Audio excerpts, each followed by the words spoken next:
This is Andy Cotterill with MMA.ca here in Halifax, Nova Scotia with Boyd Sharpe.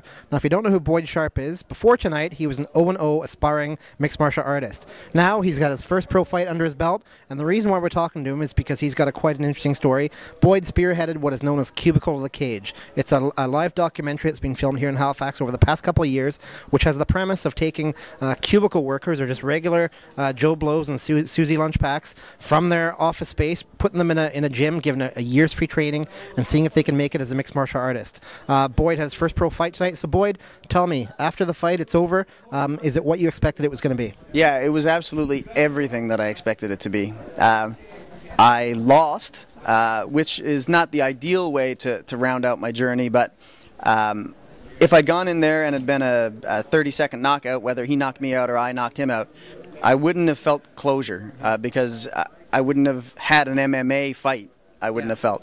But we were in there for 4 minutes, and I wrestled, I boxed, I did Muay Thai, I did MMA, and I felt completely comfortable. I felt like I was winning the fight, and when we stood up the last time, he threw a good combination, hit me with a punch. I tried to throw back and realized, oh crap, I'm really tired here. 42 years old didn't help me out a whole lot, considering he was 21. And he got my back against the cage. He landed a real nice jab, and I lost sight of him. And when I lost sight of him, he landed another punch, and that was it. Lights are out. When I was watching the fight, you went down to your knees against the cage. I wasn't really sure why, but it looks like you might have injured your arm quite badly. Yeah, in the second armbar attempt, he had it locked up real tight, and I wasn't thinking clearly enough at that time to defend it properly. And he wrenched it, and it moved. And I didn't really think of it at the time, but I think he probably fractured it.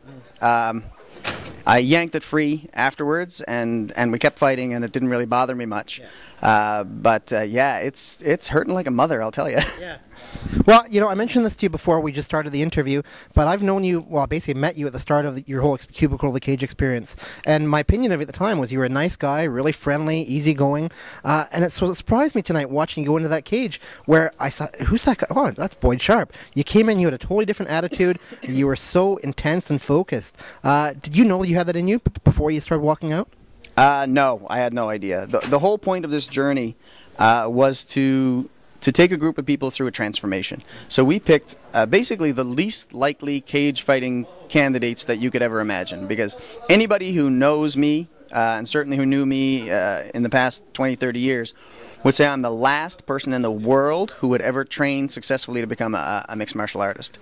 And a lot of my cubes, as we call them, my 30 training partners over the year, we're in the same boat, because people who watch mixed martial arts, whether they realize it or not, really have absolutely no idea what it takes to do this. It doesn't matter how much MMA they watch. It doesn't matter how many books they read. It doesn't matter if they go and do martial arts classes at a mixed martial arts school. Until you go through a 52-week training camp with professional trainers and professional mixed martial artists as training partners, and then get in the cage and fight, I can honestly tell you, you have no idea what that takes. In retrospect, is a year long enough? If you're a gifted athlete, then a year might be good enough. Gavin Tucker, I think, was training for about a year when he fought the first time, and he looked awesome.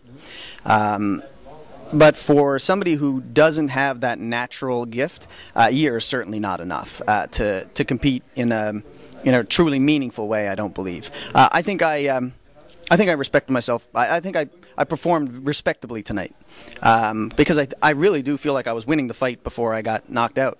But if I were in my 20s and I was wanting to become a mixed martial artist, I would take my time. I'd probably take 3 years, not 1. Well, you've got one under your belt now. Have you got the itch already for another one, or is that it? That'll be it for me, but it's not because I don't want to. I have 3 small kids under the age of 6 years old, and a wife who was enormously patient and and generous to let me do this for the past year. Yeah. And my focus now is definitely going to be on them. I'll be involved in the mixed martial arts community here, whether it's through ECC or through Titans, or through maybe doing some other documentary work on the sport, because I tip my hat to all of the mixed martial artists and all of the mixed martial arts schools in Atlantic Canada, because none of us are getting rich doing this, and we're putting in an awful lot of time and an awful lot of effort to help grow a sport that we love. And I applaud the people who train and do the training at all of the mixed martial arts schools in Halifax. And I hope that even though we were doing all of our filming primarily at Titans, that all of the people who train in Atlantic Canada sort of get buoyed by what we've done with Cubicle to the Cage. My theory is high tide will float all boats. So if we draw some more positive attention to mixed martial arts in Atlantic Canada, then hopefully we can all benefit from that. So this has been such a big part of your life for the past at least year that you've been training, and before that planning and preparing for the show. Now that it's over, are you going to stop training cold turkey? Is that it? No, absolutely not. No, I'm going to keep training. I would really like to be able to put enough training in that in a few years maybe get a blue belt in jiu-jitsu. That would be a phenomenal dream. I got, as part of the program, I got to spend a week at Renzo Gracie school in New York, and it blew my mind to see jiu-jitsu of that level and that culture of jiu-jitsu through the Gracie family. And yeah, it really makes me want to go down that path a little further. I mean, I have so much respect for these guys and what they do. How they're able to do this day in and day out is just phenomenal. You'll definitely see it in the show, but there was an awful lot of this year when I would be driving to the gym and I would have car accident fantasies. I would see a telephone pole or an oncoming bus and I would say, if I could just get hit by that bus or strike that pole, I wouldn't have to go in there and have Gavin Tucker and Mike Malott beat the living hell out of me for the next 2.5 hours. Yeah. Or I'd not do that, and I would get to the gym and I'd be sitting in front of the building and I would actually put my head on the steering wheel and I would actually sob before I went in to train. Wow. Because it is that hard. Training. It really is that hard. Well, it's been quite a life experience, something, you know, as you mentioned, most people aren't going to get to experience. Tell fans where they can see Cubicle to the Cage and when it'll be released. Cubicle to the Cage is airing in Canada on RadX Network starting September 2013. And apparently my concussion is not that bad. I can remember all this stuff.